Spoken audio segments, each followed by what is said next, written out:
जनगण मन अधिनायक जय हे भारत भाग्य विधाता। पंजाब सिंध गुजरात मराठा द्राविड़ उत्कल बंग, विंध्य हिमाचल यमुना गंगा उज्ज्वल जलधि तरंग। तव शुभ नामे जागे, तव शुभ आशीष मांगे, गाहे तव जय गाथा। जनगण मंगलदायक जय हे भारत भाग्य विधाता। जय हे जय हे जय हे जय जय जय जय हे। Hello guys, welcome back. आप सभी का फिर से स्वागत है आपके अपने इस यूट्यूब चैनल ऑनलाइन हसल में। और जैसा आपने वीडियो का थंबनेल देख के आपको पता चल गया होगा कि भाई आज है इंडिपेंडेंस डे। कुछ ज़्यादा स्पेशल डे है हमारे लिए, हमारे देश के लिए, हम सभी के लिए। और आज इसी स्पेशल डे पे हम लोग भी आपके इसलिए कुछ स्पेशल लेकर आए हैं। जैसा हम लोगों ने बोला था आपसे कि बहुत जल्द हम लोग क्लास 12 की सीरीज़ के साथ स्टार्ट होने वाले हैं। और आज वही दिन है जिस दिन हम पहले अपनी वीडियो क्लास 12 की अपलोड करेंगे। ठीक है, क्लास 12 का वही चलेगा जैसा हम लोगों ने क्लास 11 में स्टार्ट करा था। पहला सब्जेक्ट अपना बिजनेस स्टडीज़, इसका भी पहला सब्जेक्ट बिजनेस स्टडीज़ रहेगा। बाकी आई होप जैसा प्यार आप लोगों ने हमको क्लास 11 की सीरीज़ से दिया वैसे ही क्लास 12 में देंगे, और या उससे भी ज़्यादा देंगे। पार्शलिटी तो आप करोगे नहीं भाई, कम नहीं जाना चाहिए, ज़्यादा ही जाएगा। ठीक है, बाकी आई होप वीडियोज़ आपको हमारी पसंद आ रही हैं। वीडियो अगर पसंद आ रही है तो जल्दी से चैनल को सब्सक्राइब कर दीजिए। जो नए लोग हैं पहले वीडियो देखो भाई, अच्छी लगे लाइक करो, ना अच्छी लगे डिसलाइक करो, और बहुत ज़्यादा अच्छी लगे तो शेयर और सब्सक्राइब भी करो। और प्लस सामने जो बेल आइकन है ना सब्सक्राइब के बगल में, उसको दबाना मत भूलना, ताकि हमारी नोटिफिकेशन आपको हमेशा मिलती रहे जब भी हमारी वीडियोस आती रहेंगी। तो चलिए बिना किसी तरीके शुरू करते हैं हमारी आज की हसल। तो जो हमारा पहला चैप्टर है क्लास 12 बीएसटी का, वो है nature and significance of management. Basically इस चैप्टर में हम ये पढ़ेंगे कि मैनेजमेंट की डेफिनेशन क्या होती है, मैनेजमेंट के नेचर क्या होते हैं, इंपॉर्टेंस क्या होती है, फीचर्स क्या होते हैं, कोऑर्डिनेशन क्या होता है, और एक ऑर्गेनाइजेशन में मैनेजमेंट का क्या रोल होता है। किसी भी ऑर्गेनाइजेशन में अगर मैनेजमेंट ना हो तो उसके क्या क्या ड्रॉबैक्स हैं, तो ये सब इस चैप्टर में पढ़ने वाले हैं। तो पहला जो हमारा टॉपिक है वो है basic definition of management. That is management is the process of working with and through others to effectively achieve the organisational objective by efficiently using limited resources of the organisation. See, हम एक organisation में, अगर हम एक organisation की बात करते हैं तो हम एक ऑर्गेनाइजेशन में जो मैनेजमेंट करते हैं वो किसका करते हैं, वही चीजों का करेंगे। एक तो ऑपरेशन का करेंगे और एक पीपल का करेंगे, या फिर एम्प्लॉय जिन्हें हम कहते हैं। तो इन दोनों का मैनेजमेंट इस तरीके से होना चाहिए ताकि ऑर्गेनाइजेशनल ऑब्जेक्टिव एक ऑर्गेनाइजेशन एफिशिएंटली अचीव कर सके by using limited resources of the organisation. See, हर एक ऑर्गेनाइजेशन पर एक लिमिटेड और एक सर्टेन अमाउंट की रिसोर्सेज होती हैं। चाहे वो रिसोर्सेज ह्यूमन रिसोर्सेज के टर्म में हम बात करें, चाहे मॉनेटरी टर्म में बात करें, तो हर ऑर्गेनाइजेशन के पास एक लिमिटेड रिसोर्सेज होती है ना। अब एक ये ऑर्गेनाइजेशन की मैनेजमेंट पे डिपेंड करता है कि वो उन रिसोर्सेज को ऐसे कैसे यूटिलाइज करे कि मैक्सिमम टू मैक्सिमम आउटपुट भी आ जाए और कम से कम इनपुट भी लगे। दूसरा, कोऑर्डिनेशन बिटवीन दी डिपार्टमेंट्स और बिटवीन दी एम्प्लॉयज ऐसा होना चाहिए ताकि जो मैनेजमेंट के ऑपरेशन है उसमें कोई भी डिस्ट्रक्शन पैदा ना हो, कोई भी डिस्ट्रक्शन पैदा ना हो, स्मूथ फ्लो ऑफ ऑपरेशन बना रहे। तो management is the process of working with and through other. Management क्या सिखाता है कि आप दूसरों के साथ इस तरीके से काम करें ताकि जो ऑर्गेनाइजेशन के ऑब्जेक्टिव हो वो इफेक्टिवली यानी ऑन टाइम अचीव भी हो सके bye efficiently using limited resources of the organization। efficiently का मतलब क्या होता है, कम से कम रिसोर्सेज को यूज करके ज्यादा से ज्यादा आउटपुट एक ऑर्गेनाइजेशन निकाल सके या ज्यादा से ज्यादा आउटपुट प्रोड्यूस कर सके। तो बेसिक डेफिनेशन तो ये हो गई। अब एक प्रॉपर डेफिनेशन जानते हैं। सी, जब हम डेफिनेशन ऑफ मैनेजमेंट की बात करते हैं तो उसमें हमारे पास दो डेफिनेशन आती है, या आप कह सकते हैं दो अप्रोच आती है। पहली है ट्रेडिशनल अप्रोच, दूसरी है मॉडर्न अप्रोच या मॉडर्न डेफिनेशन, और ट्रेडिशनल अप्रोच या ट्रेडिशनल डेफिनेशन। अब ट्रेडिशनल डेफिनेशन की बात करते हैं। तो ट्रेडिशनल डेफिनेशन जो होती है मैनेजमेंट की, वो है management is an art of getting things done through the other. अब मॉडर्न अप्रोच भी देख लेते हैं। मॉडर्न अप्रोच या मॉडर्न डेफिनेशन कहती है management is a process of getting things done with the aim of achieving organisational goals effectively and efficiently. अब दोनों तो सेम लग रही है, इनमें बीच में डिफरेंस क्या है? डिफरेंस है, वो डिफरेंस है कि ट्रेडिशनल अप्रोच हमसे ये कहती है कि हाँ भाई काम हो जाना चाहिए, वो कैसे भी हो, इससे मैनेजमेंट को कोई फर्क नहीं पड़ता। लेकिन मॉडर्न अप्रोच ये कहती है कि काम तो होना है। सी, एक ऑर्गेनाइजेशन में अगर एक ऑर्गेनाइजेशन रन कर रही है तो कुछ ना कुछ ऑपरेशन परफॉर्म कर रही है, कुछ ना कुछ तो काम हो रहा है। और वो काम क्यों हो रहा है? ताकि जो उनके ऑर्गेनाइजेशन के ऑब्जेक्टिव और गोल्स हैं जो उन्होंने सेट किए वो अचीव हो सके। तो काम तो होना है उनके लिए, लेकिन कैसे होना है? Efficiently and effectively. वो काम इफिशिएंटली भी होना चाहिए और इफेक्टिवली भी होना चाहिए। हम बाद में डिस्कस करेंगे कि ये प्रोसेस इफिशिएंटली इफेक्टिवली इनका मतलब क्या होता है डिटेल में, लेकिन अभी हम सिर्फ डेफिनेशन पर फोकस कर रहे हैं। तो मॉडर्न अप्रोच यही कहता है कि काम तो होना चाहिए, ऑर्गेनाइजेशन में काम तो होगा, लेकिन वो काम इस तरीके से हो ताकि ऑर्गेनाइजेशन जो उसके गोल्स हैं, जो उसके ऑब्जेक्टिव्स हैं, वो इफिशिएंटली और इफेक्टिवली अचीव कर सके। While on the other hand, traditional approach ये कहती है कि सिर्फ काम होना चाहिए, वो इफिशिएंटली हो इफेक्टिवली हो, उससे कोई मतलब नहीं है। दूसरी चीज थी, ट्रेडिशनल अप्रोच में हम एम्प्लॉयर्स को एज अ मशीन यूज करते थे, उनकी हम नीड्स के बारे में नहीं सोचते थे ना, और हम उनकी वैल्यूज को भी इग्नोर करते थे। मॉडर्न अप्रोच में हम ऐसा नहीं कर सकते। या फिर ये कह सकते हैं हम कि ट्रेडिशनल अप्रोच के जो ड्रॉबैक्स हैं वो मॉडर्न अप्रोच को उसी ड्रॉबैक को रेक्टिफाई करने के लिए या फिर ट्रेडिशनल अप्रोच को रेक्टिफाई करके मॉडर्न अप्रोच बनाई गई है। तो होप सो आपको इन दोनों के बीच का डिफरेंस क्लियर हो गया हो। एक बार मैं फिर से बता देता हूँ कि मॉडर्न अप्रोच ये कहती है कि काम होना चाहिए ऑर्गेनाइजेशन में, लेकिन वो काम इस तरीके से होना चाहिए ताकि जो ऑर्गेनाइजेशन गोल्स है वो इफिशिएंटली और इफेक्टिवली अचीव हो सके। While on the other hand traditional approach ये कहती है कि काम हो जाना चाहिए, वो कैसे भी हो उससे मतलब नहीं है, बस काम होना चाहिए। तो आगे बढ़ते हैं, जो है फीचर्स ऑफ द मैनेजमेंट। तो फीचर्स ऑफ द मैनेजमेंट पर जाने से पहले हम ये देख लेते हैं जो मॉडर्न अप्रोच है या मॉडर्न डेफिनेशन है मैनेजमेंट की, उसके जो कुछ की पॉइंट्स है, जैसे कि प्रोसेस। अब एक मैनेजमेंट में प्रोसेस होता है। प्रोसेस क्या होता है? जो उसके प्राइमरी फंक्शंस होते हैं। सी, अगर आपको एक कॉमन एग्जांपल लेते हैं, अगर आपको एक मैगी बनानी है, मैगी खानी है, तो उसके लिए आपको एक प्रोसेस से होकर गुजरना पड़ता है। पहले आप शॉप पर जाते हैं, वहां से मैगी परचेज करते हैं, देन आप वाटर बॉईल करते हैं, फिर मैगी बनाते हैं, देन आप उसे एंड में खाते हैं। वैसे ही सेम मैनेजमेंट में भी होता है। मैनेजमेंट में एक प्रोसेस होता है जिसके थ्रू होकर कोई भी काम कंप्लीट होता है। सी, अगर कोई भी ऑब्जेक्टिव अगर ऑर्गेनाइजेशन ने सेट किया तो ऐसा तो नहीं है कि आज उन्होंने प्लानिंग की और कल के कल वो ऑब्जेक्टिव या वो गोल्स जो भी उन्होंने सेट किया है वो नहीं अचीव हो जाएगा, नहीं होगा ना। तो एक पूरा सीरीज होता है, पूरा सीक्वेंस होते हैं जिससे होते होते एंड रिजल्ट हम अचीव करते हैं। तो प्रोसेस क्या होता है? वो प्रोसेस होता है POSDC, that is planning, organising, staffing, directing and controlling. इनके बारे में हम डिटेल में पढ़ेंगे आने वाले चैप्टरों में। बट बेसिक नॉलेज के लिए प्लानिंग होता है जो हमारे रिलेटेड होता है, हमारे ऑर्गेनाइजेशन के जितने भी प्लान्स बनते हैं, जो भी इनके रूल्स एंड गाइडलाइंस, जो भी इनके ऑब्जेक्टिव सेट होते हैं वो यहाँ सेट होते हैं। ये प्राइमरी स्टेज होता है। फिर उसके बाद आता है ऑर्गेनाइजिंग। अब जो भी हमने प्लान सेट किए हैं उनके लिए जो भी रिसोर्सेस जरूरी है उन्हें ऑर्गेनाइज करना ऑर्गेनाइजिंग डिपार्टमेंट का काम होता है। देन स्टाफिंग रिलेटेड होता है HR के, ह्यूमन रिसोर्स डिपार्टमेंट के।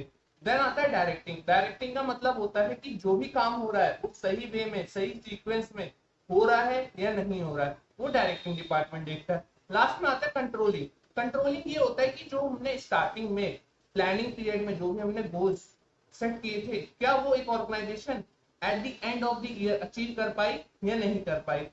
कंट्रोलिंग पीरियड में या कंट्रोलिंग डिपार्टमेंट फॉल बैक और रीजन फाइंड आउट करता है। अगर एक ऑर्गेनाइजेशन अपने ऑब्जेक्टिव्स को या उसके जो सेट टारगेट थे उन्हें अचीव ना कर पाए तो। फिर हम बात करते हैं इफेक्टिवनेस के बारे में। इफेक्टिवनेस क्या होता है? इफेक्टिवनेस का मतलब होता है it is concern with achieving goals on time. See effectiveness का मतलब होता है कि जो भी हमने time period, suppose planning period में हमने ये सोचा, हमने ये प्लान किया था कि 1 साल के अंदर अंदर हमें 5% मार्केट शेयर कैप्चर करना है, ठीक है। अब ये जो टाइम पीरियड है कि 1 साल के अंदर अंदर अचीव करना है, इसी को इफेक्टिवनेस कहते हैं। अगर किसी ऑर्गेनाइजेशन, अगर वो ऑर्गेनाइजेशन इसे 1 साल के अंदर अंदर में 5% मार्केट शेयर को कैप्चर कर लेती है तो हम उसे क्या कहेंगे कि ऑर्गेनाइजेशन इफेक्टिव है, यानी एक टाइम पर अपने टारगेट अचीव कर लेती है। इफिशियंसी का मतलब क्या होता है? It mean doing the task correctly and with minimum output. See efficiency का मतलब यही होता है कि आप जो भी काम कर रहे हैं उसे अच्छे से करें और मिनिमम टू मिनिमम आप उसके इनपुट यूज करें। सॉरी, आउटपुट नहीं है, ये इनपुट है।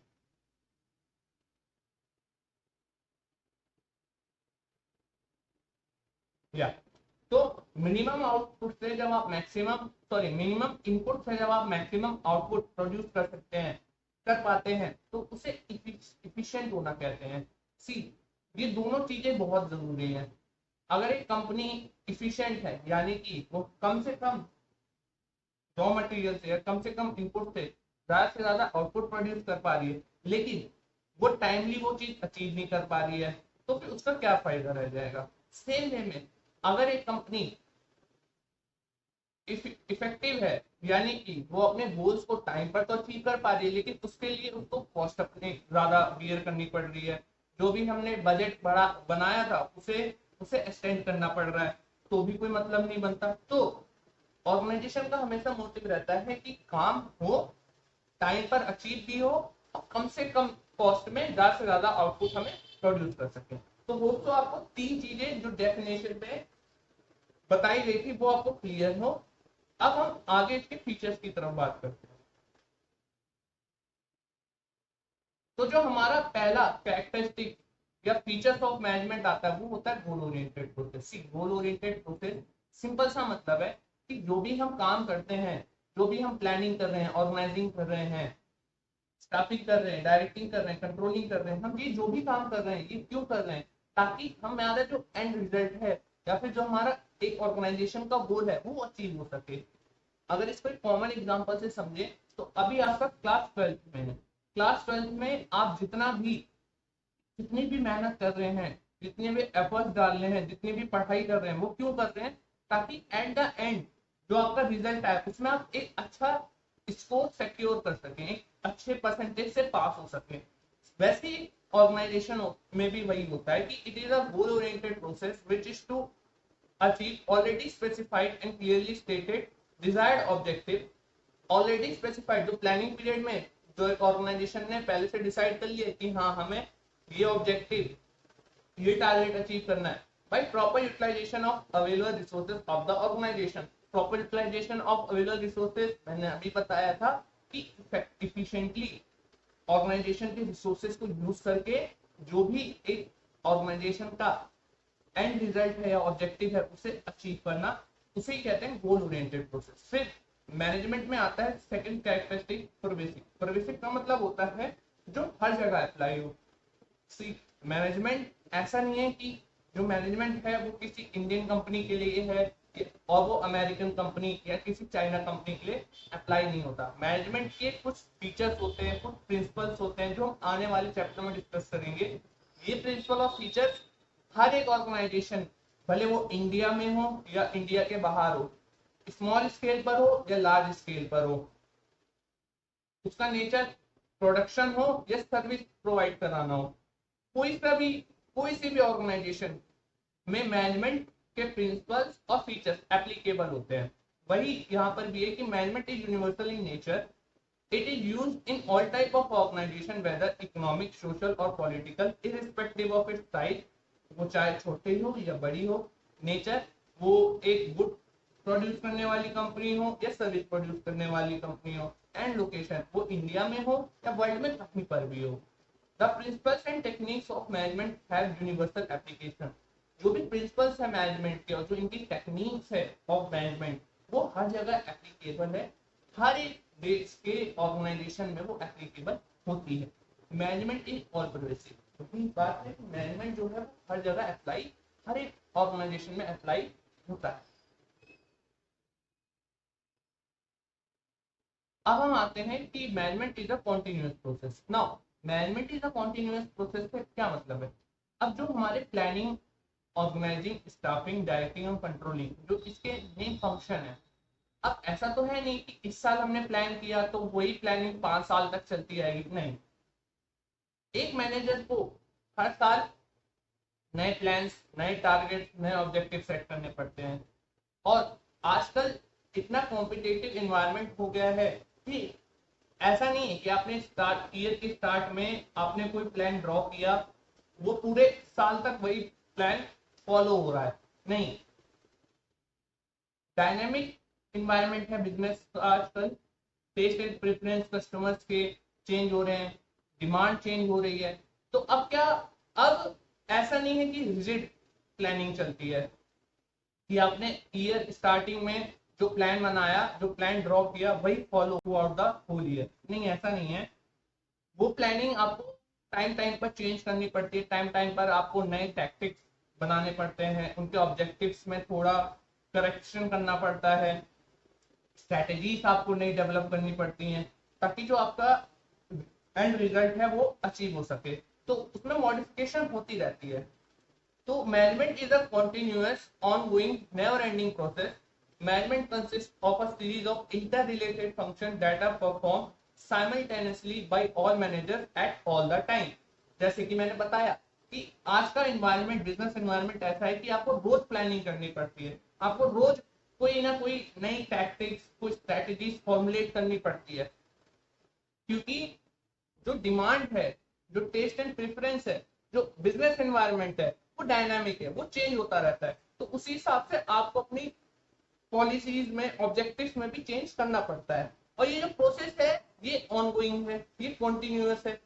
आज भी हो रहा है, इस साल भी हुआ, अगले साल के लिए अलग प्लान्स आएंगे, उसके लिए अलग प्लानिंग होगी, फिर उसके अलग साल के लिए, अगले साल के लिए अलग प्लान, अलग प्लानिंग, अलग ऑर्गेनाइजिंग। तो ऐसे ही कॉन्टिन्यूअस प्रोसेस है। जब तक ये बिजनेस चलेगा, जब तक मैनेजमेंट के ये पांचों फंक्शन चलते रहेंगे।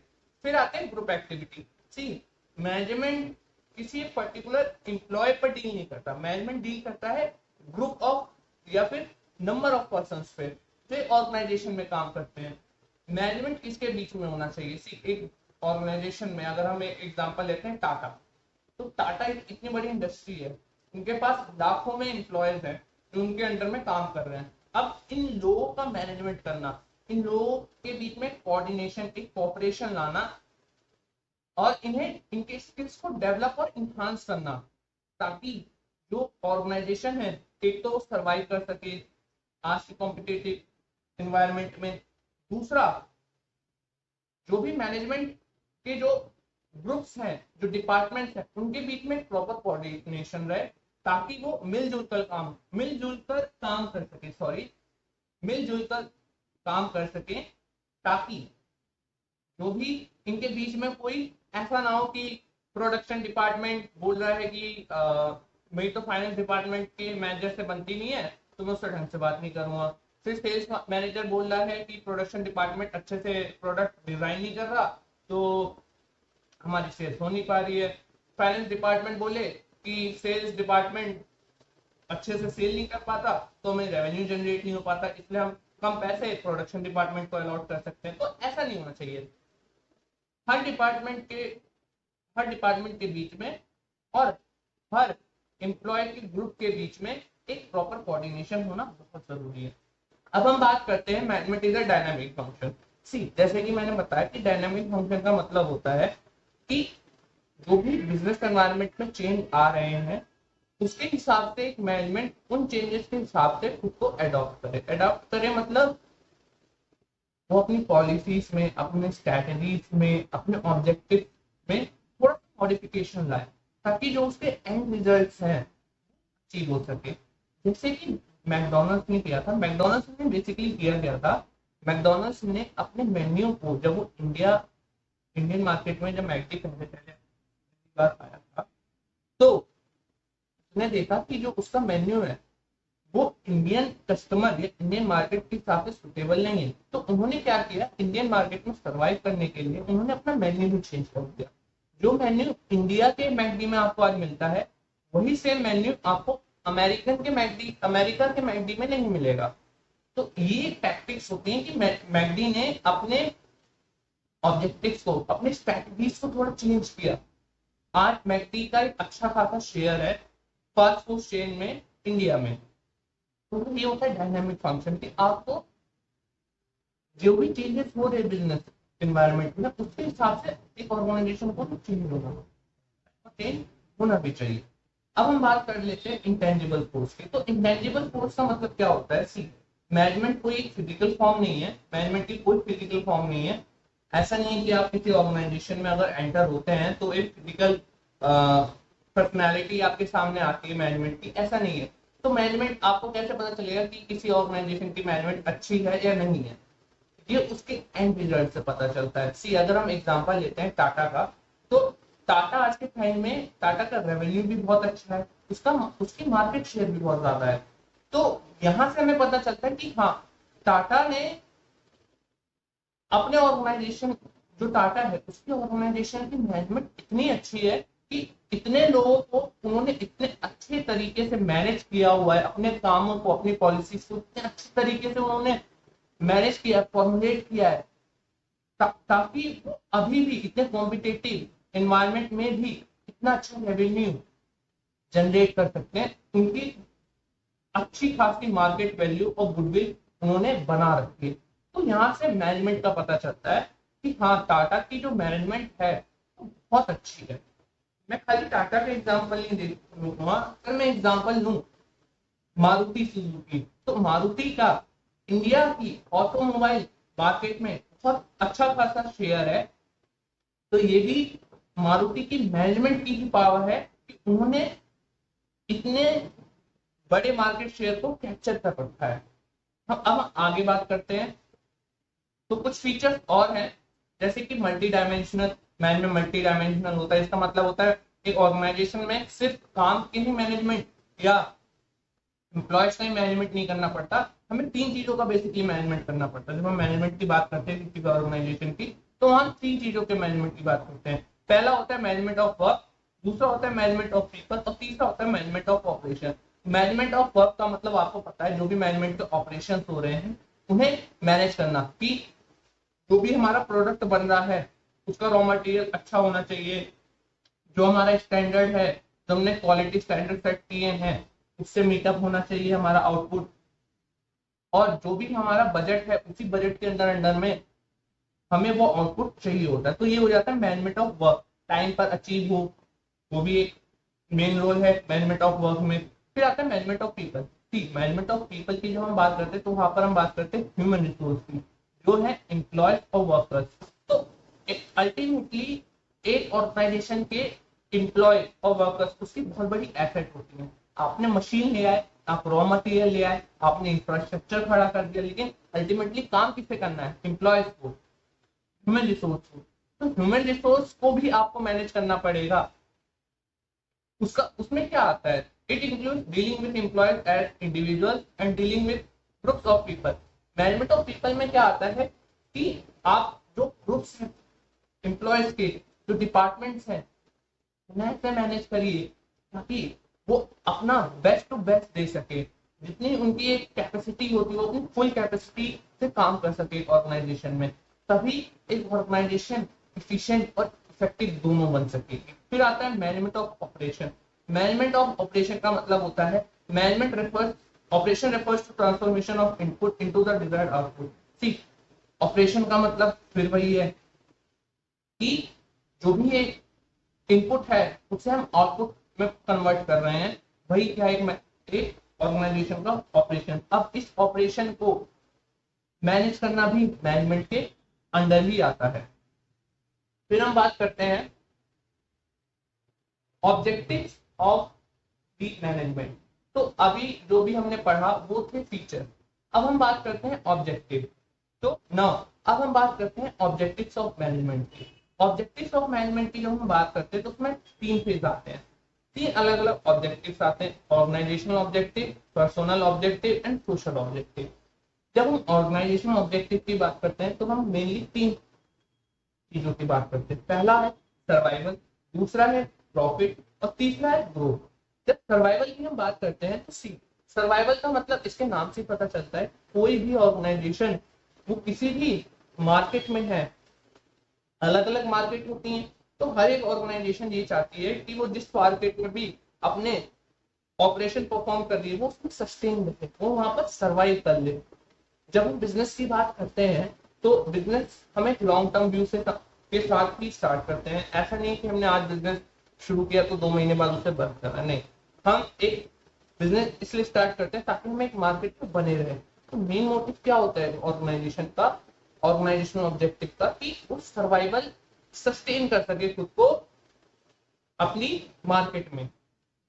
अगर ऐसे नहीं तो एक एग्जांपल है कि जब हम स्टूडेंट एग्जाम में अपीयर होते हैं, जब हम एग्जाम देने जाते हैं तो हमारा पहला जो मोटिव होता है सारे बच्चों का यही होता है कि वो एटलीस्ट फेल ना हो, वो पास हो जाए, वो सर्वाइव कर जाए, क्योंकि कोई बच्चा भी फेल नहीं होना चाहता। सेम केस ऑर्गेनाइजेशन के साथ भी होता है कि कोई भी ऑर्गेनाइजेशन अपनी एग्जिस्टेंस को मेंटेन करना चाहती है, वो ये चाहती है कि वो लॉन्ग टर्म तक किसी भी जिस मार्केट में वो एग्जिस्ट कर रही है उसमें वो सर्वाइव कर सके। तो management by taking positive decision with regard to different business activities ensure survival of business for long term. जिसमें भी एक बिजनेस जिस मार्केट में भी अपनी एक्टिविटीज परफॉर्म कर रही है वो इंश्योर करती है कि वो लॉन्ग टर्म तक वहां पर सर्वाइव कर सके। The management must ensure the survival of an organization by earning enough revenue to cover its cost. See, survival कब होगा? एक मैनेजमेंट या फिर एक बिजनेस कोई भी पर्टिकुलर एंटरप्रेन्योर क्यों करेगा? उसे प्रॉफिट कमाना है। कोई भी बिजनेस लॉस लंबे शॉर्ट टाइम टर्म के लिए हर एक बिजनेस झेल सकता है, उनकी कैपेसिटी होती है, लेकिन लॉन्ग टर्म के लिए कोई भी लॉस फेस नहीं करना चाहता। तो मैनेजमेंट की कोशिश होती है कि जितना भी वो कॉस्ट लगा रहे हैं एटलीस्ट वो उस कॉस्ट को रिकवर कर सकें ताकि उनका लॉस ना हो। अगर कॉस्ट भी रिकवर हो रही है, सपोज अगर एक ऑर्गेनाइजेशन 12 रुपए लगाती है और वो 12 रुपए वो दोबारा रिकवर कर ले रही है तो उसका सर्वाइवल मेंटेन रहेगा। अभी वो प्रॉफिट नहीं कर रही है। जब इनिशियल स्टेज आती है, जब इनिशियली कोई भी ऑर्गेनाइजेशन सेटअप होती है तो वो स्टार्टिंग से ऑटोमेटिकली प्रॉफिट जनरेट करना नहीं चालू कर देती, पहले वो अपना सर्वाइवल इंश्योर करती है। कभी कभी सर्वाइवल इंश्योर करने के लिए आपको लॉस भी उठाना पड़ता है, लेकिन वो लॉस अगर आप लॉन्ग टर्म तक नहीं खींच सकते तो ऑर्गेनाइजेशन का जो फर्स्ट मोटिव होता है वो ये होता है कि सर्वाइवल, दैट इज कि वो अपनी जो भी कॉस्ट वो लगा रही है एटलीस्ट वो कॉस्ट को रिकवर कर सके। अब हम बात करते हैं पर्सोनल ऑब्जेक्टिव में। पर्सोनल ऑब्जेक्टिव होता है it refers to the objective related to the individual needs of the employee of an organisation. See modern definition में भी ये चीज बोली गई थी कि वहां पर एम्प्लॉयज की नीड्स को भी टेक केयर करना पड़ता है एक ऑर्गेनाइजेशन को। सेम पर्सोनल ऑब्जेक्टिव में भी होता है कि एम्प्लॉयज की जो इंडिविजुअल नीड्स हैं उन्हें भी ऑर्गेनाइजेशन को वैल्यू देनी चाहिए। That is good salary and other benefits, good and healthy working condition, personal growth and development. ठीक, एक एम्प्लॉय एक ह्यूमन बीइंग है, ह्यूमन बीइंग है तो उसकी कुछ नीड्स हैं। नीड्स किससे हैं? एक ऑर्गेनाइजेशन से। अगर कोई एम्प्लॉय किसी ऑर्गेनाइजेशन में अपना 100% एफर्ट दे रहा है, उसकी भी कुछ एक्सपेक्टेशंस है, उसकी भी कुछ नीड्स हैं जो एक्सपेक्ट करता है कि उस ऑर्गेनाइजेशन या वो ऑर्गेनाइजेशन फुलफिल करे। तो जो और वो नीड्स क्या होती हैं? Good salary and other benefit, अच्छी सैलरी, अदर बेनिफिट जैसे कि promotion, bonus, incentives, good and healthy working condition कि जहां पर भी वो काम कर रहा हो कि सराउंडिंग हेल्दी हो, हाइजीनिक हो, पर्सनल ग्रोथ एंड डेवलपमेंट, जो कि प्रमोशन और ट्रेनिंग होता है कि जो भी उसकी स्किल्स हैं, जो भी उसकी नॉलेज है, वो time to time up to date होती रहे। फिर आते हैं सोशल ऑब्जेक्टिव पर।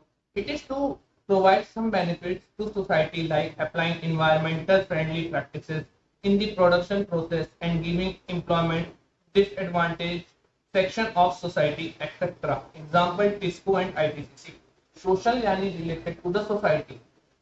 अब ऑर्गेनाइजेशन का अगर मोटिव है कि वो अपने ऑपरेशन परफॉर्म करेगी, मैनेज करके चलेगी, अपने मैनेजमेंट को अच्छे से अच्छा रखेगी और सेल्स करके रेवेन्यू जनरेट करके ग्रोथ करेगी, सिर्फ इतना ऑब्जेक्टिव होगा आज के टाइम में तो सर्वाइवल मुश्किल है। क्यों मुश्किल है? क्योंकि एक ऑर्गेनाइजेशन पार्ट होती है सोसाइटी का। कैसे पार्ट होती है वो मैं बताता हूँ। एक ऑर्गेनाइजेशन रिसोर्सेस कहां से जनरेट करती है? सोसाइटी से। रॉ मटेरियल कहां से उठाती है? सोसाइटी से। एंटरप्रेन्योर कहां से आते हैं? सोसाइटी से। एम्प्लॉयज और वर्कर्स कहां से आते हैं? सोसाइटी से। अल्टीमेटली जो इनके एंड आउटपुट या इनके एंड प्रोडक्ट्स होते हैं, फाइनल प्रोडक्ट्स जिन्हें हम कहते हैं, वो सेल आउट कहां करती है? सोसाइटी में। तो जब बिजनेस एक इंपॉर्टेंट पार्ट है सोसाइटी का, तो ये बिजनेस की भी ऑटोमेटिकली जिम्मेदारी है कि वो सोसाइटी के वेलफेयर के लिए भी अपने रिसोर्सेस या फिर अपनी तरफ से कंट्रीब्यूट करें। हम आगे बात करते हैं। आगे चलते हुए जैसे कि मैंने बताया था कि ऑर्गेनाइजेशन ऑब्जेक्टिव हम 3 चीजों की बात करते हैं, that is survival, profit and growth. Now हमने सर्वाइवल तो पढ़ लिया, अब प्रॉफिट क्या है? प्रॉफिट वो होता है जब हम अपनी कॉस्ट बियर कर लेते हैं, जब हम अपने कॉस्ट को रिकवर कर लेते हैं, उसके ऊपर जो हम एक्स्ट्रा अर्निंग करते हैं उसे हम प्रॉफिट कहते हैं। It is one of the main objective of business person. अब आप जो भी बिजनेस एक एंटरप्रेन्योर स्टार्ट करता है, इसलिए तो स्टार्ट नहीं करता कि उसे लॉस हो, इसलिए स्टार्ट करता है कि उसे अच्छे से अच्छा प्रॉफिट हो। तो जो मेन कंसर्न होती है बिजनेस की वो क्या होती है? To earn some good amount of profit. Profit is essential for survival, growth and expansion of business. So management must earn adequate profit for the business. See, profit तब होगा किसी भी ऑर्गेनाइजेशन को, वो तभी पॉसिबल है जब वो अपनी कॉस्ट को रिकवर कर पा रहा है। क्योंकि जब एक ऑर्गेनाइजेशन अपनी कॉस्ट को रिकवर कर लेती है उसके ऊपर ही वो प्रॉफिट बनाएगी। तो ऑटोमेटिकली अगर प्रॉफिट आ रहा है तो इसका मतलब कि ऑर्गेनाइजेशन सर्वाइव कर ले रही है। दूसरा, प्रॉफिट आया, अब अगर वो प्रॉफिट टाइम टू टाइम वो इंक्रीज हो रहा है तो इससे एक ऑर्गेनाइजेशन का growth prospective, future growth prospective भी इंक्रीज हो रहा है। ज्यादा प्रॉफिट आएगा तो इसका मतलब होगा कि आपकी जो डिमांड है आपके प्रोडक्ट या सर्विस की वो मार्केट में बढ़ रही है। डिमांड बढ़ रही है तो आपको अपने ऑपरेशन को एक्सपेंड करना पड़ेगा। ऑपरेशन को एक्सपेंड करने का मतलब होता है सिंपल कि आपका बिजनेस एक्सपेंड हो रहा है। तो प्रॉफिट से जो आपकी ग्रोथ के चांसेस होते हैं, ज्यादा प्रॉफिट आएगा। ज्यादा प्रॉफिट अगर एक ऑर्गेनाइजेशन अर्न करती है तो उसके ग्रोथ के जो चांसेस हैं फ्यूचर में वो भी इंक्रीज हो रहे हैं with the increase in the number of profit. जो तीसरी चीज है ग्रोथ, वो यही है कि जितना ज्यादा एक ऑर्गेनाइजेशन का प्रॉफिट बढ़ेगा उतना ही उसका ग्रोथ प्रोस्पेक्टिव भी बढ़ता जाएगा। फिर हम बात करते हैं पर्सनल ऑब्जेक्टिव में, that is there must be a proper balance between the personal objective of people with organization objective. Personal objective की टेक केयर करना मैनेजमेंट की जिम्मेदारी है, ठीक है। और लेकिन उसके साथ साथ में ऑर्गेनाइजेशन ऑब्जेक्टिव को भी उसे कंसीडर करना पड़ेगा। अगर हम करंट सिचुएशन का एग्जांपल लें तो साफ साफ दिखता है कि जो पैंडेमिक है इससे ऑर्गेनाइजेशन को लॉस हो रहा है। प्रॉफिट उतना ज्यादा जनरेट नहीं हो पा रहा है, डिमांड खत्म होती जा रही है, इनकम है नहीं उतनी। अगर इस टाइम में सारे एम्प्लॉयज मिलकर भी अपनी सैलरी में एक इंक्रीज की डिमांड करें तो वो अभी पॉसिबल नहीं है। तो मैनेजमेंट को पर्सनल ऑब्जेक्टिव के साथ साथ ऑर्गेनाइजेशन के ऑब्जेक्टिव को भी कंसीडर करना जरूरी है। ऐसा नहीं है कि ऑर्गेनाइजेशन भाई ज्यादा प्रॉफिट भी नहीं कमा पा रही है, वो अपने सर्वाइवल का मुश्किल से हो पा रहा है और हम एम्प्लॉयज को जो उन्हें चाहिए वो देते जा रहे हैं, ये भी सही नहीं। ऐसे तो बिजनेस ही बंद हो जाएगा। और ऐसा भी नहीं कर सकते कि ऑर्गेनाइजेशन प्रॉफिट पे प्रॉफिट कमाई जा रही है, उसका बेनिफिट एम्प्लॉयज को जा नहीं रहा है। सारा ऑर्गेनाइजेशन सिर्फ अपने खुद के लिए ही सारा प्रॉफिट सस्टेन कर ले रही है, वो डिस्ट्रीब्यूट कर नहीं रही है, वो भी सिनेरियो सही नहीं है। तो दोनों के बीच में प्रॉपर बैलेंस होना चाहिए। फिर हम आते हैं सोशल ऑब्जेक्टिव के बारे में। सोशल ऑब्जेक्टिव का जो लास्ट पॉइंट है वो है business must contribute its resources towards the development of society as a organisation is a part of the society. जैसे कि मैंने बताया कि एक ऑर्गेनाइजेशन एक सोसाइटी का पार्ट होता है, वो अपने raw material, raw resources, employees, entrepreneurs, ये सब एक सोसाइटी से भी आते हैं एक ऑर्गेनाइजेशन में। ऑर्गेनाइजेशन खुद से क्रिएट नहीं होते, इन्हें भी सोसाइटी के मेंबर्स ही क्रिएट करते हैं। तो ये ऑर्गेनाइजेशन का भी एक इम्पोर्टेंट रोल होता है, इम्पोर्टेंट रिस्पॉन्सिबिलिटी होती है कि सोसाइटी के वेलफेयर के लिए, उसके डेवलपमेंट के लिए ये कंट्रीब्यूट करें। और इससे फायदा ऑर्गेनाइजेशन को भी है कि उनकी गुडविल भी बनी रहती है लोगों के, उनकी मार्केट इमेज भी अच्छी होती है, और साथ ही साथ में उनकी जो सोशल ऑब्लिगेशन होती है बिजनेस की वो भी फुलफिल हो जाए। हाँ तो गाइस यहाँ पे खत्म होता है आपके क्लास 12 चैप्टर 1 के बेसिक कॉन्सेप्ट, जिसमें आज हम लोगों ने कवर करे हैं आपके डेफिनेशन, फीचर्स, ऑब्जेक्टिव्स में social, personal and organisational objective. अब उसके बाद जैसे आप लोगों ने आज आवाज़ सुनी होगी, जो हमारी क्लास 11th में सीरीज में आवाज़ होती है और जो आज क्लास 12th में थी, वो दोनों अलग अलग थी। जी हाँ, ये दोनों अलग अलग लोग हैं, और आज से क्लास 11th की आपकी सीरीज़ मैं कवर करा करूँगा, और जो क्लास 12th की सीरीज़ है वो जिनकी अभी आपने आवाज़ सुनी वो कवर करा करेंगे। तब आई होप जितना प्यार आप लोगों ने हमें क्लास 11th में दिया है उतना ही क्लास 12th की सीरीज़ में भी देंगे। तब तक के लिए चलते हैं, मिलेंगे जल्दी आपसे अगली वीडियो में। जय Hind, stay healthy, stay safe, happy independence day again, thank you.